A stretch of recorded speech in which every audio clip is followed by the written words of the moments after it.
Friends, this is doctor Shruti from advance hospitals Ahmedabad. आज हम देखने वाले हैं नी पेन के लिए, घुटने के दर्द के लिए घरेलू उपचार, home remedies for knee pain. तो first of all I would like to clear कि नी पेन जो है वो बहुत सी कैटेगरीज में फॉल होता है, जिसमें से टू मेन कैटेगरीज आर, अगर हम मेन कैटेगरीज को देखें तो वो है acute and chronic, and then we will discuss about the subcategories. तो नी पेन जो है, फर्स्ट में बी acute knee pain। acute knee pain मतलब जो knee pain arises from fresh injuries। कोई फ्रेश इंजरी हुई है आपको, आप कहीं गिरे हैं, आपका पैर ट्विस्ट हो गया है, आप कोई स्पोर्ट्स खेल रहे थे और उसमें आपको कोई इंजरी हुई है, तो वो जो फ्रेश इंजरीज होती है जो एक हफ्ते के अंदर अंदर हुई होती है, उनको acute पेन की कैटेगरी में हम रखेंगे। अक्यूट पेन जो है उसका सबसे श्योर शॉट जो इलाज है, जो आप घर पे बिना डॉक्टर को विजिट किए कर सकते हैं, वो है RICE। आपको राइस जो है वो याद रखना है, जिसमें से R इज फॉर रेस्ट। आपको जब भी कोई फ्रेश इंजरी हो तो ध्यान रखें कि आप बहुत ज्यादा हैवी एक्टिविटीज ना करें, चलना भागना कूदना जो है वो कम कर दें और आप थोड़ा सा घर पे रेस्ट करें, ठीक है। The second one is eyes. The most frequently asked question is कि मैम आइस करना चाहिए कि हॉट पैक करना चाहिए। जब भी अक्यूट इंजरी हो, फ्रेश इंजरी हो, जब आपका जॉइंट जो है वो स्वॉलन हो जाए, गर्म हो जाए, रेड हो जाए, लाल हो जाए, उस टाइम पे आइस ही यूज करना चाहिए। फॉर द फर्स्ट 2-3 डेज, जब तक स्वेलिंग घटे नहीं, तब तक ice application is better than hot application. सी जो है वो है फॉर कंप्रेशन। अगर आपको लगता है कि आपको बहुत ज्यादा सूजन आ गई है, तो आप एक कंप्रेशन बैंडेज जो किसी भी मेडिकल स्टोर में अवेलेबल है, क्रेप बैंडेज जिसको बोलते हैं, वो आप अपने नी पे रैप कर दीजिए ताकि स्वेलिंग ज्यादा बढ़े नहीं। बट ध्यान रखिए कि आप बहुत ज्यादा टाइट रैप ना करें, ब्लड सर्कुलेशन जो है वो हैम्पर नहीं होना चाहिए। तो third one is compression and E is for elevation. तो आप जब भी लेटे हुए हैं बेड पे, तो आप अपना फुट जो है, आपका नी, आपका लेग जो है वो 2-3 पिल्लो पे एलिवेट करके सोएं। So these are the rice is the basis of the remedy for acute injuries of any joint, and ये मैंने आपको बताया knee pain के लिए specially. Now we will discuss about chronic injuries, chronic pain. Chronic pain की category में बहुत सारे केसेस आ सकते हैं, जिसकी सब कैटेगरीज है। आप ले सकते हैं मेनिस्कल इंजरीज, आपके घुटने की गद्दी में कोई पुरानी इंजरी है वो हो गया। लिगामेंट इंजरीज, आपके घुटने के लिगामेंट में कोई इंजरी है, posterior cruciate ligament, anterior cruciate ligament etcetera. And the most common knee pain which arises is due to osteoarthritis, that is घुटने का घिसारा, which is also followed by meniscus injuries। अगर आपके मेनिस्कस में injury है, अगर आपके घुटने की गद्दी जो है वो फट गई है, तो उसकी वजह से भी आपको घुटने का घिसारा शुरू हो सकता है। It is a normal wear and tear of knee joint. Osteoarthritis is degeneration, घुटने का घिसारा in layman term. So अगर आपको इनमें से कोई इंजरीज है जिससे आप बहुत टाइम से सफर कर रहे हैं, तो उसके लिए आप कोई सर्जरी जो है वो डिले कर रहे हैं, और तब तक आपको क्या करना चाहिए, या तो फिर आपको सर्जरी एडवाइज ही नहीं की गई है और आपको होम रेमेडीज फॉलो करने के लिए बोला है, फिर भी आपको पेन मैनेजमेंट चाहिए, तो उसके लिए क्या करना चाहिए। First of all, the most important thing is exercise. आपके नी के किसी भी पोर्शन में इंजरी क्यों ना हो, अगर आप एक्सरसाइज करके अपने मसल्स को, नी के मसल्स को, थाई के मसल्स को स्ट्रॉन्ग रखते हैं तो आपको पेन का सेंसेशन भी कम रहेगा और आपकी डेली एक्टिविटीज करने में आपको इतनी दिक्कत नहीं आएगी.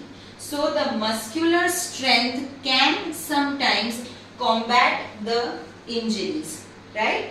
So exercise में first I would recommend is you go to a registered physiotherapist for proper knee exercises. घुटने की exercises के लिए आप एक फिजियोथेरेपिस्ट के पास जाएं.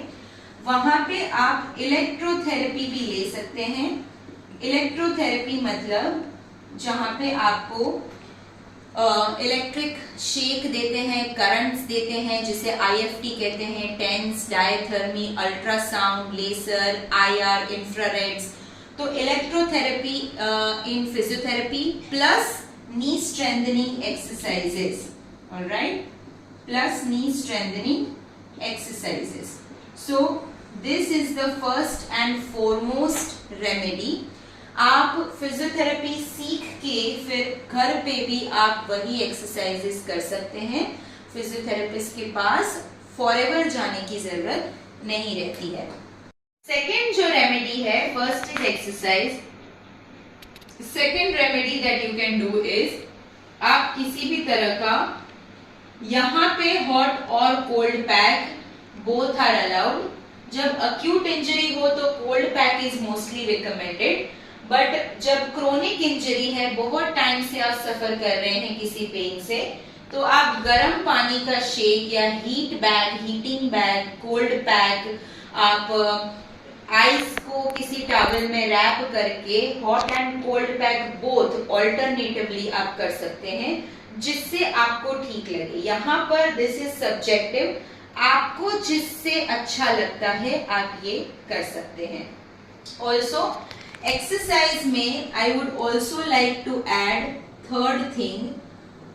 अगर आप फिजियोथेरेपी ऑलरेडी कर रहे हैं, फिर भी अगर आपको पेन में या मस्कुलर स्ट्रेंथ जो है फील नहीं हो रही है, आपको पेन में इतना अच्छा नहीं लग रहा है, तो एक लेवल आगे बढ़ के आप लाइट एक्सरसाइजेस जैसे कि साइकिलिंग और योगा और से स्विमिंग एटसेट्रा आप शुरू कर सकते हैं.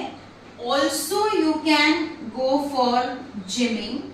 समटाइम्स आप जिम भी आपके लिए रिकमेंडेड होता है. इसके लिए आप अपने ऑर्थोपेडिक सर्जन से या फिजियोथेरेपिस्ट से बात कर लें. जिमिंग जो है it is also one type of knee strengthening, या मतलब मसल स्ट्रेंथनिंग. तो नी स्ट्रेंथनिंग आप जिम में जाके भी मशीन्स से भी कर सकते हैं. अगर आप ऑलरेडी ये ट्राई कर चुके हैं तो आप एक लेवल आगे बढ़ के अपने मसल्स को और चैलेंज कर सकते हैं. ये हमने देखा कि आप योगा भी कर सकते हैं साइकिलिंग, स्विमिंग एंड जिमिंग के अलावा. तो योगा में आप ये स्पेशली ध्यान रखें कि आपको वज्रासन जैसे जो पोजेस होते हैं, जिसमें आपके घुटने को पीछे मोड़ के आपको घुटने पे बैठना होता है, वो वैसे वाले जो पोजेस हैं वो आप, अगर आपको स्पेशली खिसारा है तो आपको अवॉइड करना चाहिए. ठीक है. अदरवाइज आप योगा में जो स्ट्रेचिंग पोजेस है वो आप कर सकते हैं जितना आपका बॉडी आपको अलाउ करे. One more frequently asked question is कि अगर मुझे नी पेन है तो मैं वॉकिंग कितना कर सकती हूँ. Walking is again subjective. आपकी एज पे भी डिपेंड करता है और आपके मसल स्ट्रेंथ पे भी डिपेंड करता है. तो अगर आप पहले से एक वोरेशियस वॉकर हैं, तो मतलब आप पहले से वॉक करते आए हैं, तो आप अपना वॉकिंग अपने नी पेन के हिसाब से कंटिन्यू रखिए. जिस भी दिन आपको पेन ज्यादा है आप वॉकिंग हल्का सा अवॉइड कीजिए. अगर आप वॉकर नहीं है, अगर आपने वॉक कभी नहीं किया है और जस्ट बिकॉज ऑफ इंजरी या पेन आप वॉकिंग शुरू करना चाहते हैं, तो आपको 10 मिनट से 15 मिनट से स्टार्ट करना चाहिए और ग्रेजुअली आपको आपकी वॉकिंग कैपेसिटी जो है वो बढ़ानी चाहिए। Excessive walking just for the sake of weight loss, बहुत ज्यादा वॉकिंग करना all of a sudden is also not recommended. वो भी आपको अगेन ऑस्टियोआर्थराइटिस के ट्रैप में यू विल फॉल, वो आपको घिसारे की तरफ ही ले जाएगा। सो वॉकिंग आपको खुद को जज करना है कि आपका बॉडी कितना ले पाएगा। And weight management, weight management is very important for again people with chronic injuries. Why? Because जितना आपका weight जो है वो बढ़ता जाएगा, वो weight mostly it comes on the lower body, knees और ankles पे ही वजन आता है। तो आपको अपना weight जो है वो कंट्रोल में रखना चाहिए। जो है वो आप प्रॉपर एक्सरसाइज और डाइट के साथ आप वेट को मैनेज कर सकते हैं। प्रॉपर रजिस्टर्ड डाइटिशियन के पास आप एक अच्छा सा डाइट चार्ट बनवा के एंड लाइट एक्सरसाइजेस जैसे कि पहले मैंने आपको बताया साइकिलिंग, योगा, स्विमिंग एक्सेट्रा से, और अगर आपको पेन में अच्छा है, पेन मैनेज्ड है आपका, तो आप एक्सरसाइज का लेवल धीरे धीरे बढ़ा के हल्की सी फिटनेस एक्टिविटीज से स्टार्ट करके आपके पेन को मैनेज करते हुए आप अपना वेट मैनेज कर सकते हैं। Also you should avoid constipation. Constipation weight management के साथ आप अवॉइड कीजिए। कोई भी इन जनरल आपको जो है वो गट हेल्थ जो है, आपके गट की हेल्थ, डाइजेस्टिव हेल्थ जो है वो आपको ध्यान में रखनी चाहिए। That should be always good, क्योंकि digestion problems also lead to so many types of pain in the body.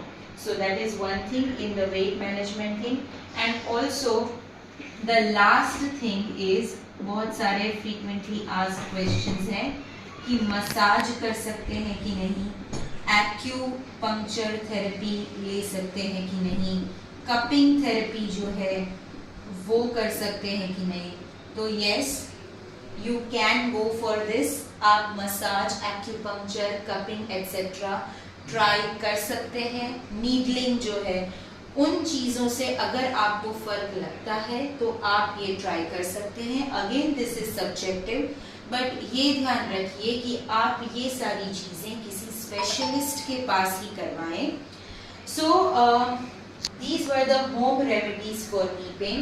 I hope this helps. Thank you very much.